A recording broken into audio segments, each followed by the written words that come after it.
Hello everybody, it's Aceiopengui from Blockbyblockpvp, and if you dropped a cannonball down a mile-long shaft, it would not hit the bottom. Okay, so, we're back with i7 and I playing a fun PvP surprise round. We've done this before, whenever I believe we got Doctor and Barbarian. This time I got Lumberjack, and i7 got Werewolf. So Lumberjack is neat because you can just mine the bottom block of a tree and with your axe that you start with, unbreaking axe, and the entire tree will fall. So that's really useful for getting wood quickly at the beginning. And Werewolf, you get weakness during the day, but then as soon as night hits, you get speed and strength 1. So weakness 1 in the day, and then speed and strength 1 in the night. Speed 1 and strength 1 in the night. So that, it's pretty useful at night. In the day, you generally just go mining with if you're werewolf, and then go hunting at the night, and you will have a pretty good advantage. So now that I've talked about the kits, I had 7 and oh yes, and we did both get these by surprise again. I like playing surprise because it makes it look like we have way more kits than we actually do, and so that's good. So we just went mining, we got some coal, we're getting some iron like usual, that's fun. We're just really hoping that no one drops in on us, because we will have a disadvantage since i7 does have weakness 1. That stone sword will do as much as, if I'm not mistaken, a wooden axe. And I just confirmed with my sources that it is in fact the same as damage as a wooden axe. So that's not a lot. It's more than your fist, but it's still not a lot, since weakness takes, I believe, 1 heart away from your total damage. So, usually when I say sources, I've either checked with the internet or with i7, who's breathing on my shoulder while I'm recording this. Well, yes. So we are mining iron, and when i7 gets a iron sword, it does the same as a wooden sword, so that's not terrible, it's not great. But at night, it will do the same as a diamond sword. Actually, no, it will do more than a diamond sword by, I believe, half a heart. An iron sword will. Yes, I just confirmed my sources again. So it's almost nighttime, as you can tell by the elapsed time. It's been 9 minutes and 50 seconds. Oh yeah, also the mod I'm using is the Aceiopengui official mod. The Hunger Games doesn't usually allow mods that benefit you. There's a couple exceptions. There's this mod, and there's Optifine. This mod, I'm sorry about the cluttered screen right now. I didn't configure it properly. In our next video, we'll have that fixed. Well, we do have it fixed since we've already actually recorded our next video. It should be up within a few days.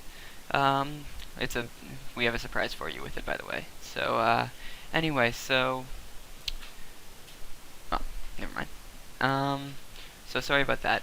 So it allows Aceiopenguy's official mod, which just tells you stuff, and it doesn't only work on the Hunger Games, it'll work on all of Aceiopenguy's servers. And it also works with Optifine. Yeah, you're allowed to use Optifine. Optifine is a cool mod, it makes Minecraft perform generally better, and it lets you zoom in. I am using it, however, it for some reason will not let me zoom in. I don't think I actually installed it properly, so hopefully I'll have that fixed in the future. So it is night now, so i7 does have speed and strength 1, both those at 1, which may not sound like a lot, but it definitely is good if you need to escape, or if you're chasing someone, and it'll be more likely that you're chasing someone since you do have strength. So right here we're digging down to a guy. You can see he said in the chat a second ago, who's above me, and I did check, that was actually him. Creeper or something or other. So he's hiding at the end of this ravine, I guess, trying to get some last iron for his fight against a werewolf at nighttime, and me, a lumberjack. So, as our first fight of the game, we have a random guy. So i7 was going to knock him down, but he jumps down by himself, and I'm not sure if he noticed this or not, but we do manage to get the kill right there. It was a good fight considering, because he lasted quite long considering he didn't actually have full iron armor, and he was against 2 guys, one of them with strength. So he did last pretty long considering that. Anyway, so we stack out of here, but we never have a dull moment here at Blockbyblockpvp, and as soon as we get out of the ground, we get in another fight. Now, since i7 is werewolf, it's and this guy again doesn't have full armor. In fact, I believe it looks like he was lacking a helmet and pants, so he did last pretty long against a werewolf, and I don't really think I did much in that fight, but so yeah, good fight from him as well. So there are 8 people left, as you can see on the side. I do like this feature because you don't have to type like /who or anything all the time. So we're tracking Fox Wargamer VR, and we probably should have gone for him right now, because, and I'll tell you, you'll see why later. But yeah, he causes us quite a bit of trouble. But instead we decide to go to the feast, and no one else is here, so that's good. Oh yes, and I do try to a little bit of deceptive tactics there. He said, "What are the coordinates to the feast?" And I said, "There's no feast yet." So, yay, deception and trickery and stuff. So he obviously will see it again, or the coordinates to the feast again when they pop up again, which will be any second now. But it still gave us a bit of a head start. I guess it wasn't any second now. But anyway. So we're still looking around, and it's not pointing at, well, it's pointing at someone, but no one's here. And the guy it was pointing at died. And you could tell because it kept switching between Nana and Glenda GVP, or whatever the name was, that they were in fact on a team. So you guys did ask us to never speed up the feast again. So we're not speeding up the feast. Even though there isn't, well, I mean, it's sort of an innocent feast. This feast is really good. There is a lot of stuff in the feast. I apologize for that noise. There's a little bit of construction going on. I hope you can still hear me fine. I'll be listening to this after, and if you can't, I'll just edit it anyway, so hopefully you can hear me fine. Less work for me, and less annoyance for you. Okay, so there's, as you can see, there's a lot of redundant diamond things as well as normal diamond things in this feast, so that's good, and there's a helmet in there. So we're grabbing all the good stuff, all the diamond armor, the buckets, the soup. There are pants in there for I7, because he seems to be lacking those, and that's it. Then he will have full diamond armor, which is good, and I'm still looking for boots for me. So we're getting all the soup ready, and we do oh my gosh, a whole bunch of stuff just fell in front of my computer. Let's clean that up for a second. Okay, so I do have boots now, so I7 and I both have full diamond armor, and that's not all. Whenever I enchant my sword, you guys ready for this? You guys ready for this? I get sharpness 1, so that's definitely another bonus. And we're done with the feast. We have 26 stuff. We burn the extra diamond armor so no one else can get it. We have 26 TNT to blow up the feast with. We're not sure if we're going to use it all or not, but I ultimately decided not to because we want to get to the last guy quickly, because at this point we are in a bit of a rush for something that's going on in real life. So we block with our swords so the TNT doesn't go haywire and blow us up. That one was really close. And a point-blank TNT will kill you pretty much, irrelevant. Your armor is pretty much irrelevant. So I shouldn't have done that. I should have eaten the steak for the hunger, but anyways, so that was the feast. It was an awesome feast. There was 2 sets of full diamond armor and extra in there, as well as 2 diamond swords. Tons of TNT, tons of steak, bows, arrows, lava buckets. It was an awesome feast. And I had a level and I could get sharpness 1 from it. So off we go to, oh yeah, and soup doesn't normally stack, but in the feast it can generate, so it stacks. That can be useful, especially with Minecraft's new inventory features as of 1.5, where you can hold right click and slide through your hotbar, and it'll distribute the soup awesomely. So that's good. It can just be a little problematic since it's not supposed to stack, where if you place it on another soup, it'll double that, but half that. I don't know. It's a little weird. So there's a bit of a problem here with this tower. We're a little bit worried about that. Also, towers in general can be fun to deal with, but this one really wasn't. We were a little bit bored by this tower. So I have most of it sped up by 4 times, which is how it is right now. But don't worry, like always, I keep the kill at normal speed. So this guy, I7 was thinking of ender pearling up since there were tons of ender pearls in that feast, but we ultimately decided just to stack up and then ender pearl over by a little bit. I was just getting a whole bunch of water ready for him, but the way Minecraft's water physics works, it's a little weird.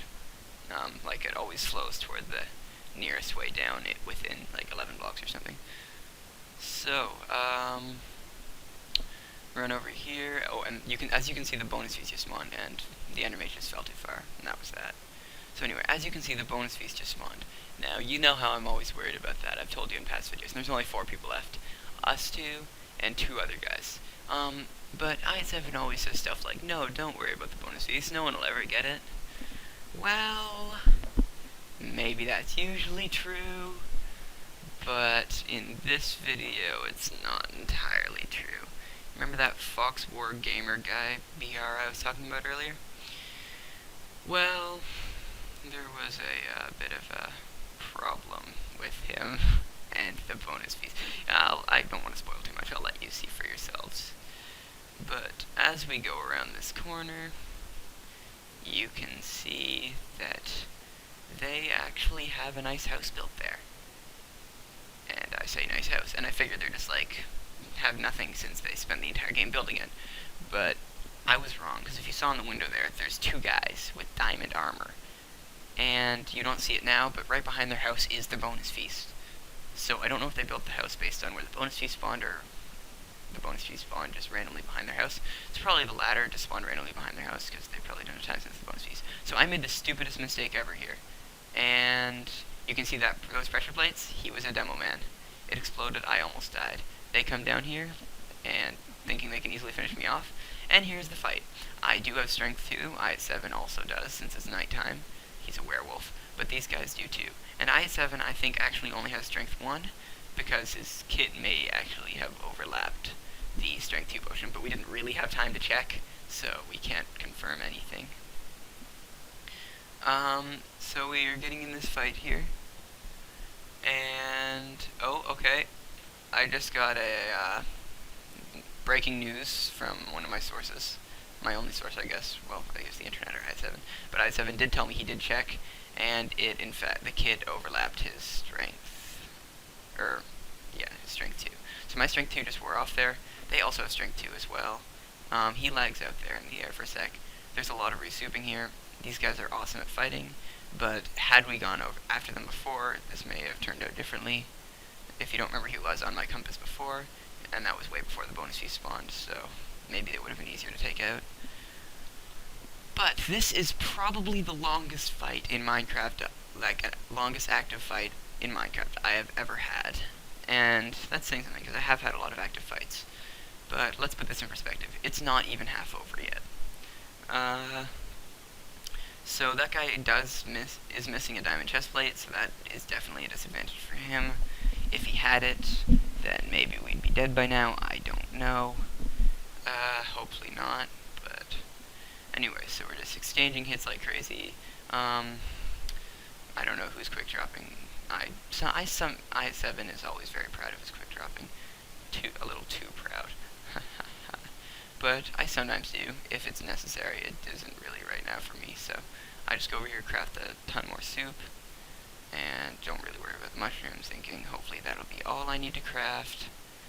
And I run back into the fight with a lava bucket. I'm generally good at placing lava on people, so I don't know what's about to happen here, but I just absolutely failed. I'm either really great at dodging, or that was just a fail on my part. So I think he runs into the cactus there. Not that that'll do much damage to somebody in near full diamond armor, or full diamond armor. But I may have I may have oversouped there, and I'm running away, queuing all my bowls, and quickly resouping. Now, this fight is lasting a while. I'll tell you how long it lasted by the end. If you've been counting up in the elapsed time section, you'll be able to see how long it lasted. But, so we're finally trying to single out one guy. Sadly, it is the guy with the full diamond armor. I was hoping that we'd be able to single out the other guy first. Now, this guy still has strength, so he probably splashed himself mid-battle. Now, I am getting hit from behind, and we did manage to kill him right there. So, and then this guy, since it's 2 against 1 now, is a little bit easier for us to finish off. Still great, but he tries to escape there only to be caught in the bonus feast. So that was an awesome fight. That was the longest fight I've ever had, and for sure. And those guys are amazing at souping and fighting and stuff, and Sioux fighting and stuff. So we are in a rush here, so we don't really do anything creative or interesting to finish off I-7. But again, I just want to stress that was an amazing fight. I even had sharpness 1 on my sword. So, like, wow. Anyways, that fight did last for 3 minutes and 10 seconds. 3 minutes and 10 seconds. Like, wow. So anyway, we just quickly do this since we found out I-7 did have more kills against this game than I did. Because we like to keep a relatively even amount of kills. And my deaths are higher than, or my games are higher than my kills, so my ratio is below 1 on the website because I usually play Ender Mage. And that doesn't generally get a lot of kills. But anyway, as you can see, here's the stat page.